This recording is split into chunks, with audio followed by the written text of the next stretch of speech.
Afternoon, everybody. Thank you very much for inviting me. My name is Dai Yamao from Kyushu University. And actually, I first met Professor Cole in Japan when I was a student in Kyushu University. And I remember that I took him a day tour. You know that Kyoto is very famous for the traditional Japanese city, and there are a lot of historical the sightseeing spot. And I took him to the National Museum in Kyoto, and I started to explain the Buddhism history of Buddhism in Japan. And of course, I'm Japanese, but it doesn't mean that I'm specialist of the history of Japan. So I remember quite well that my explanation was wrong, and he started to his lecture to me, and it's kind of a little bit embarrassing to make a presentation in front of him, but I just start my presentation. Well,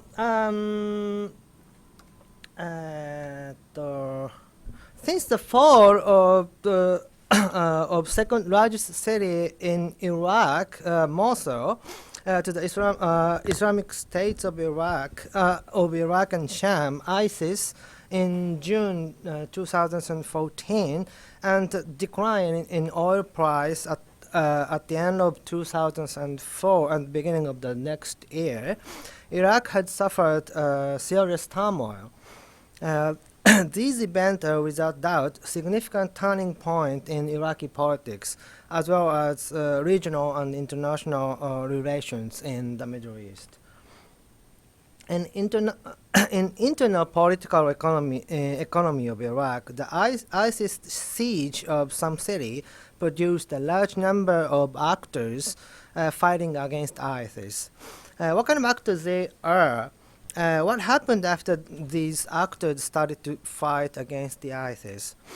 As for the economy, the decline of oil price to less than $50 per barrel caused economic slump in accumulation of monetary resources in the war against ISIS. This socio-political and economic change considerably affected Iraqi society. In regional level, sectarian conflict spread across Iraq. In international level, the flow of huge number of refugees to Europe has attracted world's attention. The rise of the ISIS also affected Japan's internal politics as well as policies toward the Middle East. This presentation illustrates the impact of these events on Iraq's internal and international politics, as well as its relations with Japan. One of the most significant impact of the fall of Mosul was kind of regime change in Iraq. The ex-Prime Minister Nouri Maliki had won the election held 2 months before the fall of the Mosul. He's the what?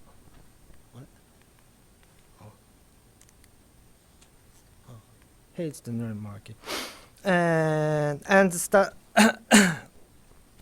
however, after the ISIS siege of Mosul, almost all Iraqi political actors held the prime minister responsible and opposed his third term in office. This decisive event towards the decisive event towards the opposition of the Shiite religious establishment to Maliki's third term, and consequent opposition against the same by the Islamic Dawah Party, to which Nouri Maliki belonged. As a result, Maliki stepped down, and new regime headed by Haider Abadi was formed in September 2014. They belonged to the same party, but the faction they belong is different. He was he was in London faction of the Dawa party, and he was in Syria and Damascus. So they were kind of competing each other. Even though demonstrations against Maliki's regime had continued for more than 3 years, Maliki had won the election by the highest number of votes. Thus, we can say that the takeover of Mosul by the ISIS was a decisive factor in the regime change. Another significant impact of the ISIS siege was the rise and spread of the paramilitary organization, which resulted in political divide in Iraq. The first paramilitary organization mobilized after the fall of Mosul was Shiite militia. The ISIS had claimed that Shia Muslims should be killed because the latter Shia were impious. In Liberium, the Shiite community started to mobilize various militias following the Shiite religious authorities' fatwa to protect their homeland. Among these militia, the Sadr movement took the lead and reorganized the Mahdi army as a peace brigade. This is the flag of the Sadr's peace brigade. And this paramilitary organization was dispatched to Samarra to protect the sacred Shiite mosque there.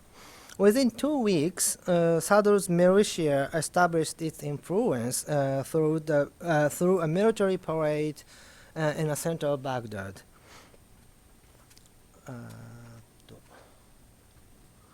This is the military parade of the Sadr's Peace Brigade, which is held in the very center of the capital city. In addition to the Sadr movement, the ISKI, Islamic Supreme Council of Iraq, organized a new militia called Ashura Brigade, mobilizing around 50,000 supporters. This was because its former militia wing, the Badr organization, this is the Badr organization, was separated in March 2012. Needless to say, the Badr organization was one of the strongest Shiite militia fighting against ISIS. Various other Shiite militia was organized, such as Asaib Ahl-Haq, which was allied to the Maliki regime, a previous regime, and Iraqi Hezbollah organization, and Khorasan Peace Brigade, which was allied of Iranian regime. One of the think tank of Turkish think tank reported that more than 40 Shiite militia was mobilized at that time, comprised of approximately 19,000 to 120,000 people.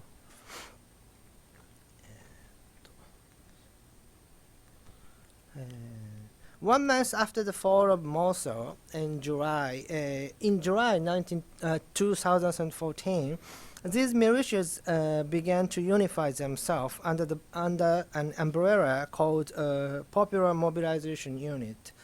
It's called Hashd al-Shabi in Arabic.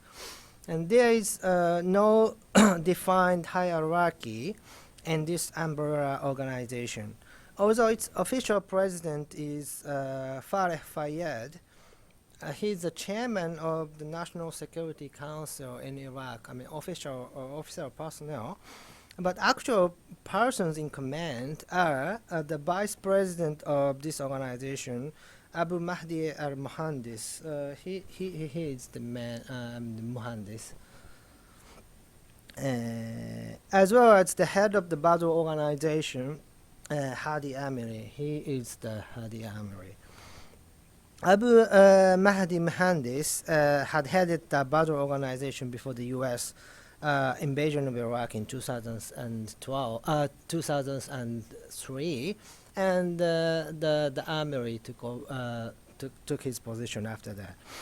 And he and Armory had a strong and personal connection with the Iran's Revolutionary Guard, as they are trained as commanders of organization during the Iran-Iraq War in the 1980s.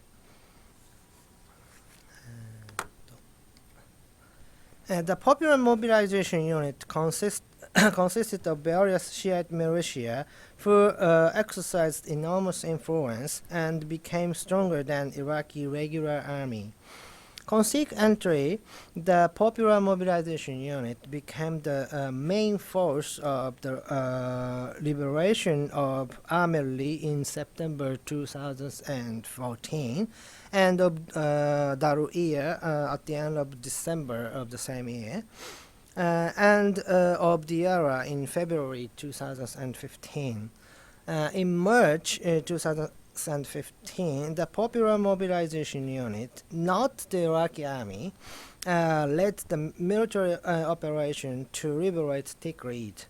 The military operation in Tikrit consisted of approximately 3,000 army troops and 1,000 member of local tribes, and 20,000 Popular Mobilization Unit members. The executive of the Iraqi and United States Army admitted that the Popular Mobilization Unit played a major role in liberating Tikrit. These units have attracted enormous support among the Shiite communities, in particular, through activities like blood donation and food distribution. The question is how this umbrella organization, comprised of Shiite militia, became so strong in such a short period of time. The answer is that they are fully supported by Iranian Revolutionary Guard.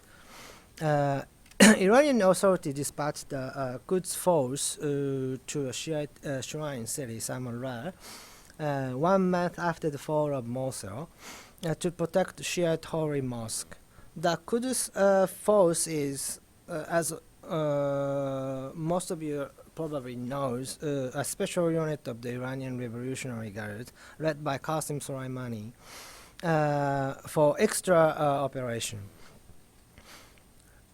Well, he's the Qasim Soleimani, and there are only two lieutenant general in Iranian armies, and he's one of the top rank of the in the army. After this intervention, Iran's Revolutionary Guard continued to support the Popular Mobilization Unit by sending Iranian weapons such as machine gun, helicopters, and tanks. A reader of the Popular Mobilization Unit asserted that Quds force supplied almost all the weapon to the unit. Furthermore, the Iranian government sent numerous Iranian volunteers, such as medical doctors and nursing professionals, to support the Popular Mobilization Unit. These measures strengthened the umbrella organization of the militias. However, some serious consequences emerged. First, it became difficult for the Iraqi government and the Ministry of Defense to control the Popular Mobilization Unit. The Iraqi Defense Minister visited Tehran to discuss the military operation of Popular Mobilization Unit with the Iranian government. This illustrates that the Popular Mobilization Unit exceeded the Iraqi government's control and connected more to Iranian Revolutionary Guard. The fact that Popular Mobilization Unit was led by Mohandis and Amiri, who had a strong personal connection to the Iranian Revolutionary Guard, shows that the unit were allied to Iran. Second, the Popular Mobilization Unit started to commit crimes such as arsons and revenges against Sunni residents after liberating them from the ISIS. In August 2014, the attack on a Sunni mosque in the area is speculated to be committed by the Badr organization. Of course, Amiri denied his involvement. After the liberation of Tikrit, more than 150 houses and shops were allegedly attacked by the Popular Mobilization Unit. International organizations such as UN and Human Rights Watch and Iraqi political actors condemned these crimes. The Sadr movement, which is the core militia of the Shiite Popular Mobilization Unit, and Shiite religious authority also criticized these crimes. Also, Sunni politicians and tribes also started criticizing the crimes by the Popular Mobilization Unit, opposing the rise of its unit and their influence, preventing the country.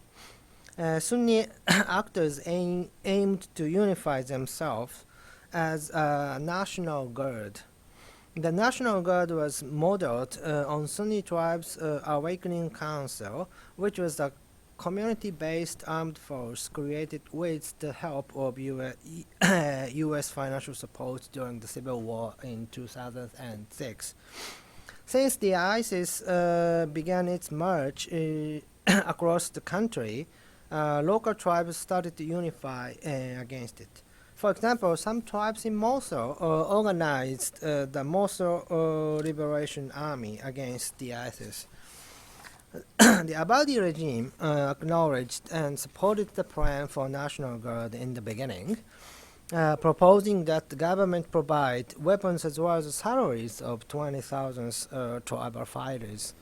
However, this drew intense criticism as the National Guard demanded the return of the ex-Ba'athist officers who were purged by the CPA after the Iraqi war. In other words, Sunni politicians and tribal chiefs attempted to prevent further reinforcement of the Popular Mobilization Unit by forming the Sunni-based National Guard with the Sunni-based ex-Ba'athist officers. Needless to say, the Shiite politicians as well as the Popular Mobilization Unit protested these claims. As a result, sectarian conflict arose between Sunni and Shiite groups. Sunni politicians and tribal chiefs criticized the Popular Mobilization Unit as a mere umbrella of Shiite militias supported by Iranian, claiming that the unit failed to represent Iraq. To this criticism, the Shias responded that Popular Mobilization Unit comprised Shiite militias as well as Christians and tribal forces, even from the Sunni-dominated province. The Shias similarly criticized the National Guard as merely a Sunni tribal army. So it means that both the Sunni and Shia claimed pointing to each other, we are Iraqi and not them. Nevertheless, there are two significant levels of conflict besides the sectarianism. First, there are serious conflict among the Popular Mobilization Unit. The Shiite militia, such as the Badr organization and Iraqi Hezbollah organization, prioritize relations with Iranian Revolutionary Guard over their relations with the Iraqi government and Sunni actors.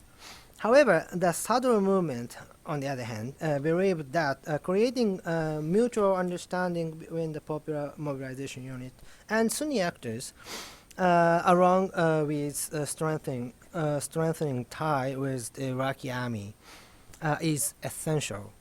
In other words, shared militias or Popular Mobilization Unit hold divided opinions.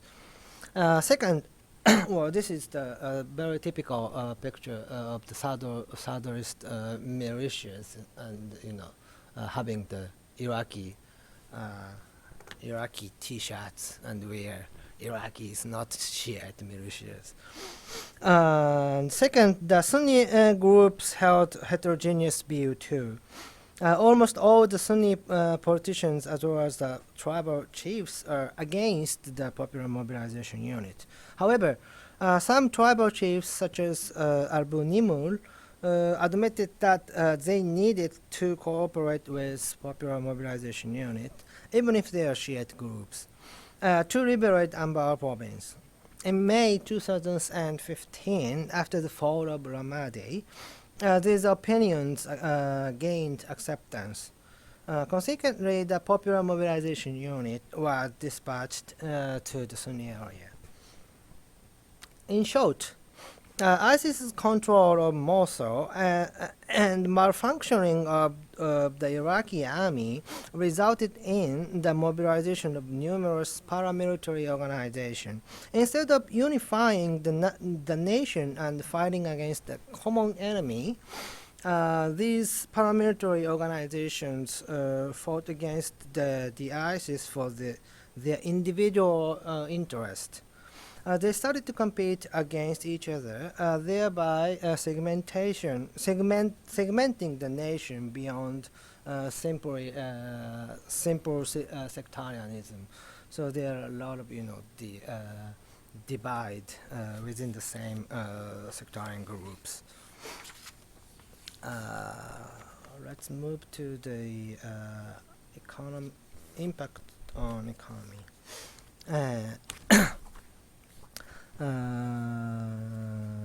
The expenditures on the fighting against ISIS, as well as the fall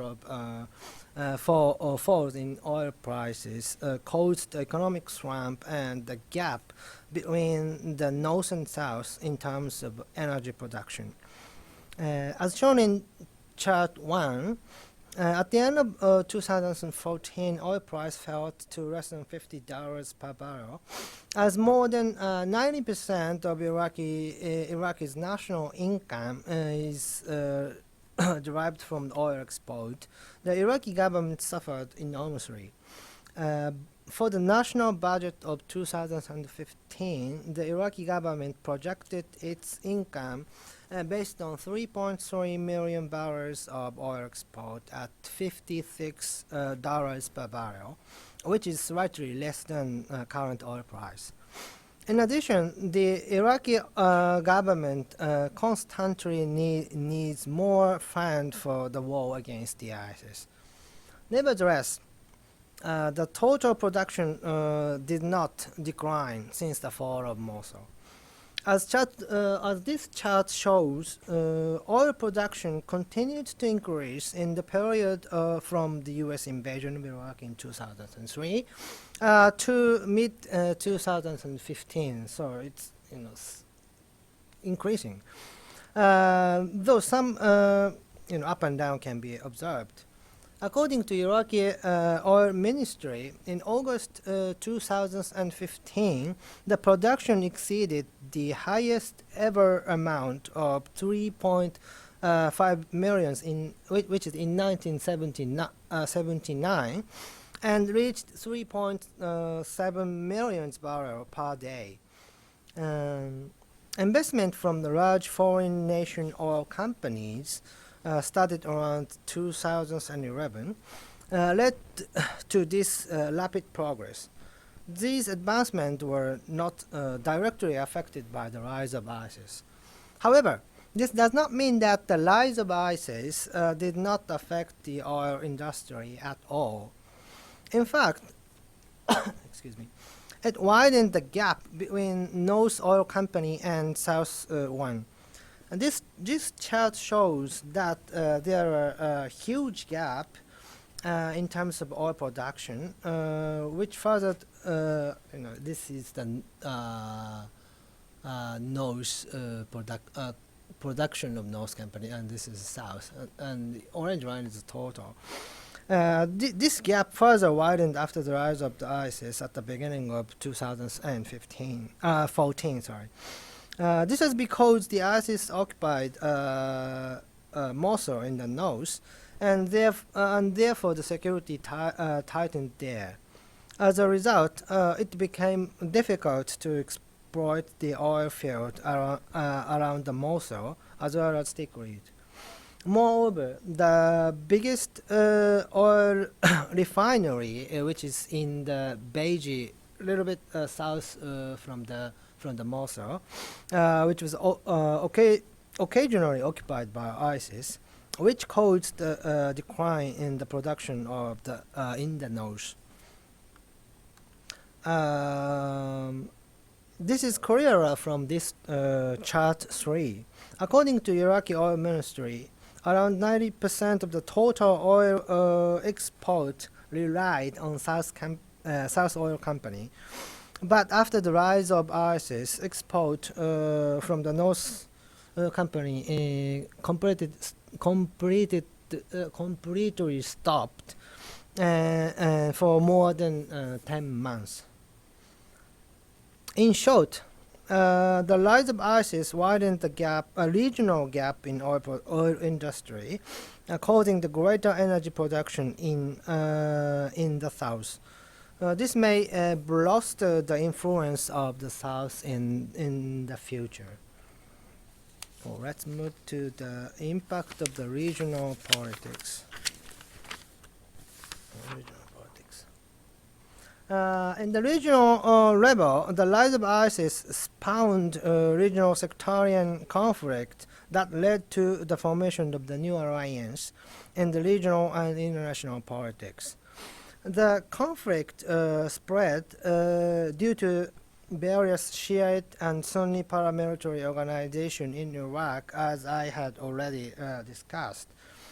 Iran's Revolutionary Guard supported the umbrella organization of Iraqi Shiite militia. Similar sectarian conflict came to be seen in regional level, as shown in this chart.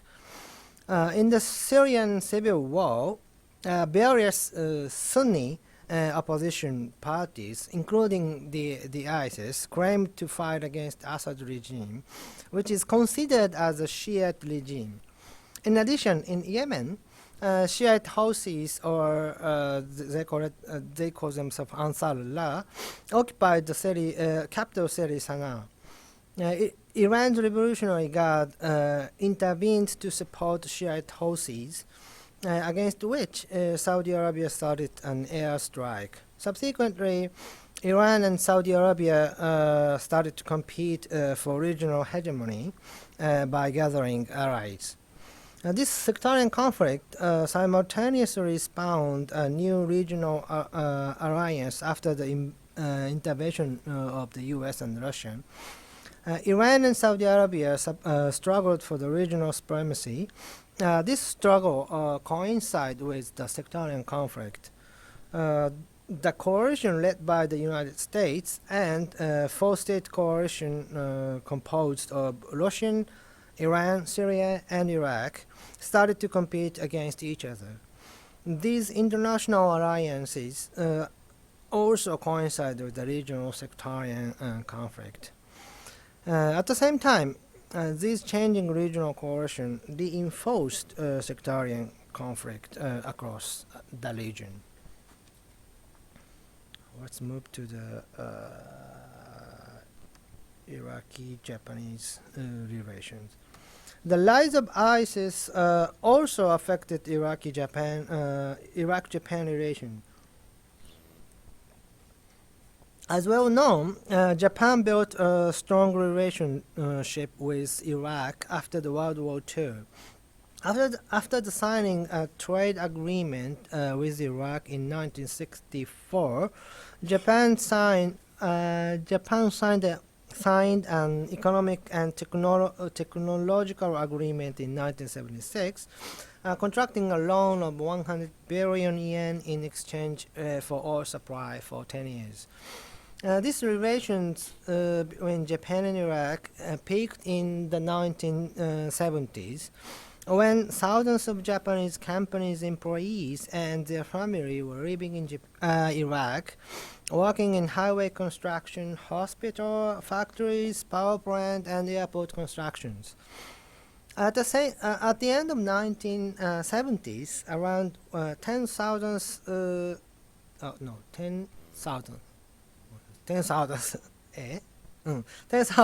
Japanese lived in Baghdad. And these are the largest such figures in the Middle East at that time. The number of Japanese children attending Japanese school in Baghdad reached around 100, and their families created Japanese Residence Association and issuing handbook of Iraqi life for the Japanese people. However, soon after the breakout of Iran-Iraq war, this cooperation weakened. Trade was stopped and subsequent economic sanctions after the Gulf War in 1990s. And after the Iraqi war in 2003, Japan re-established its support to Iraq and pledged to provide $5 billion, including $1.5 billion in the form of grant. The two countries have been holding an economic forum since 2008 and policy council between their ministries of foreign affairs, which signed an agreement for the promotion and protection of investment.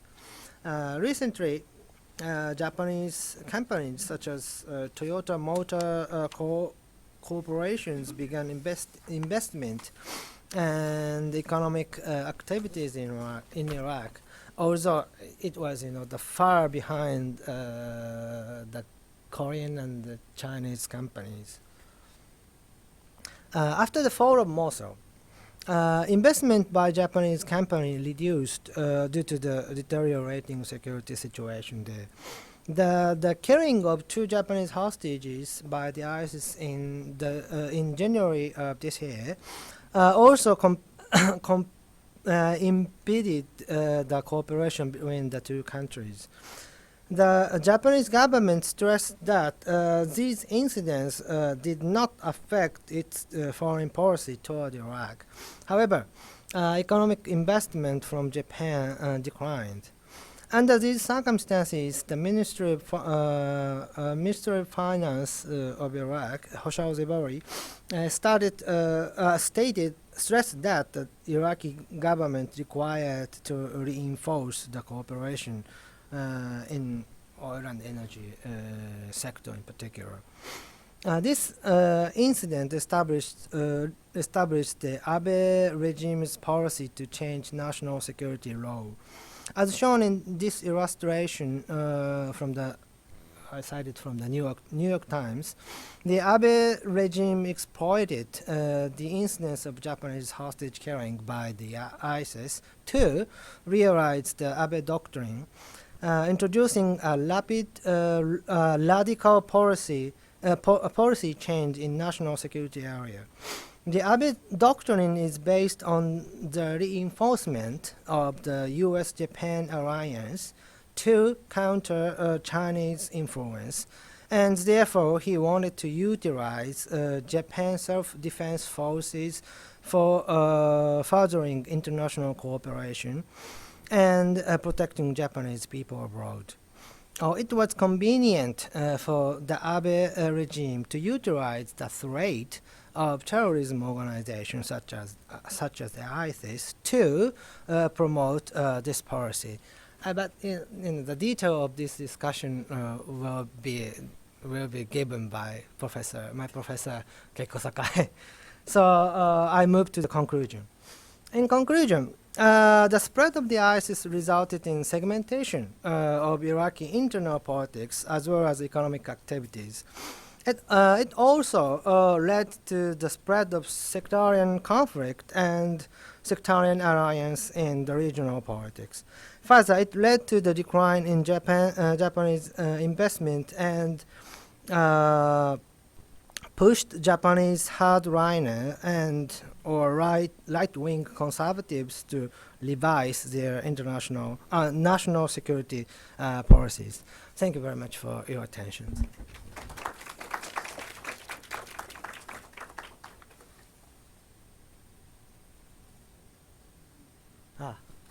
Do you have any questions or comment? Factual one. I know you left Dai, but has there been any statement from the Abe government with regard to the Paris attacks of last Friday? Have they continued to use this for the change in the self-defense forces deployment? Well, actually, I didn't check in detail, but I believe that he didn't change any policies towards. He stated that he will fight against the terrorism with international cooperation. So I don't think he changed the policy.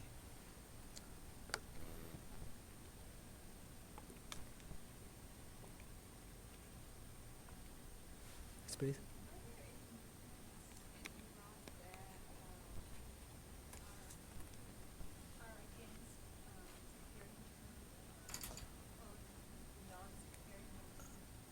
Yes, of course. Everybody says that we are against sectarianism, but everybody says that, but nobody will do so seriously. And of course, they say they are doing seriously, but the result is not coming out so far. Yes, please. In 2002 or 2003, I can't recall exactly when, there were these three young Japanese who were taken hostage in Iraq, who were then released. They were quite heavily criticized in the Japanese press and mainstream conversation at that. And I'm wondering, were any of the were the Japanese hostages taken by ISIS subjected to similar kinds of criticism? Yes, yes. If not, why? What accounts for the difference? Well, the reaction from the Japanese society was quite similar from 2004 and this year, and they how can I say, they criticized these hostage. Japanese government or Ministry of Foreign Affairs banned it to going this conflict zone. And they didn't, they tried to stop them, but they didn't, So, most of the criticism from the Japanese societies, they have their responsibility. They to be killed, not our government and not our society. This is the general criticism. And it's quite similar in the two different cases.